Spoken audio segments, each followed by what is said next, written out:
Jasper Mayor Terry Seitz says more can be done for economic development in the city.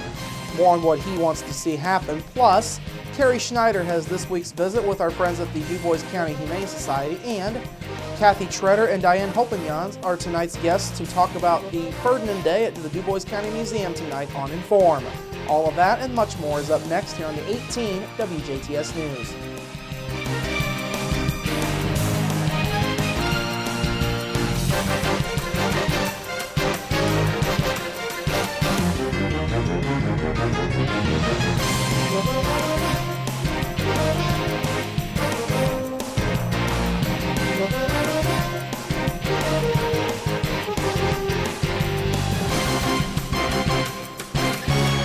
Hello, I'm Bradford Raths. Jasper Mayor Terry Seitz says he is pleased with the progress that's been made on economic development in the city, but there is more work to be done.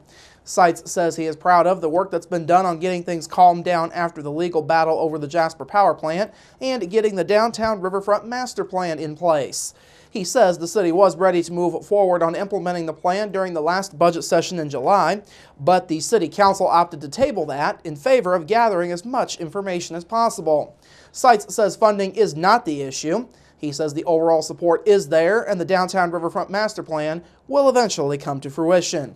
It has taken just a little longer time, and it also, even when it starts, will need to be planned very well. But we want to focus on downtown. I believe we can also help the park department as they go to the next stages of the parkland. And we can do this also from reserve funds that we have. We want to use economic development income dollars only. We have a reserve fund, we have annual revenue coming in. We also will continue to fund with those economic development dollars the taxes collected. Seitz says the goal is still to use economic development income funds only without having to utilize bonds or other sources for funding. He says that desire has played a role in the speed of how the downtown riverfront plan is being implemented. Now, the element of that downtown plan that's gotten a lot of attention lately is efforts to repurpose old buildings. The targets of those efforts has continued to be the former Jasper Cabinet buildings and the old Hoosier Desk building.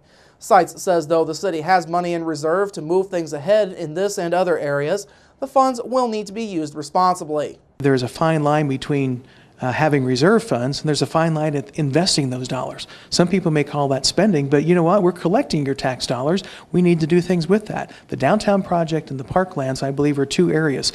What we'll loop into that is if there is interest and things that need to be parlayed in related to the guidance of doing something involving Jasper Cabinet and our Hoosier Desk. Things that would leverage private investment in those. Now, the city continues to explore the idea of having the Jasper Public Library and the Jasper Arts Center move into the Hoosier Desk building. The remaining space could then be used for private investment such as housing.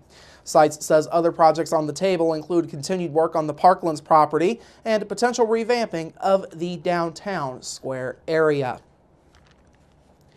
Today marked the start of another round of change at the former Providence home in Jasper. The newly rebranded Cathedral Healthcare Center saw renovation work get underway this morning.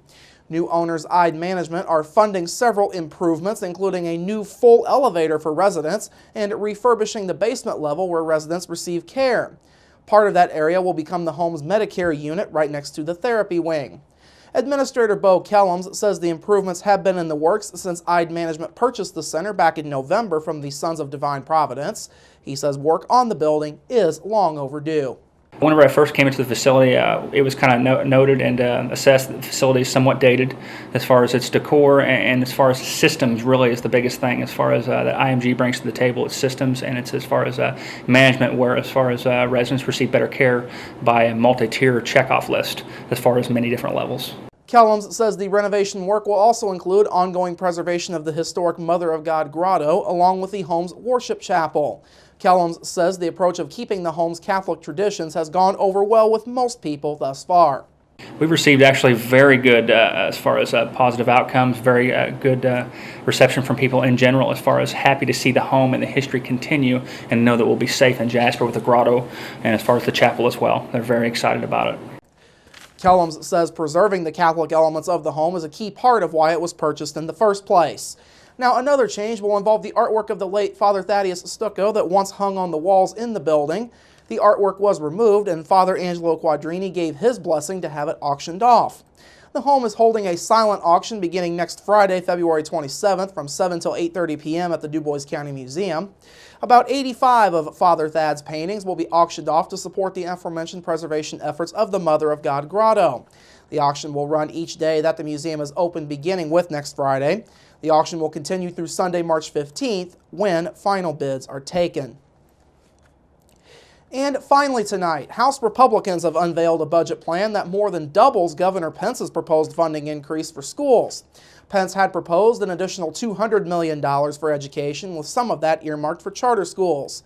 Ways and Means Chairman Tim Brown's plan increases funding by $470 million, with charters allowed to apply for up to $40 million more for construction, transportation, or other equipment needs. Pence's proposal would increase school funding 3% across the two-year budget. Brown's budget calls for a nearly 5% increase, most of that during the second year. Brown says the budget would also complete a 5-year transition to linking funding directly to enrollment.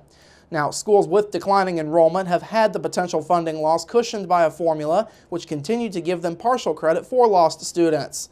Brown's budget also takes a multiplier for at-risk students out of the school funding formula. Schools instead would get a flat bonus grant for students in the federal free lunch program. Now, the Ways and Means Committee plans to vote on the plan tomorrow. The full House will vote on it next week.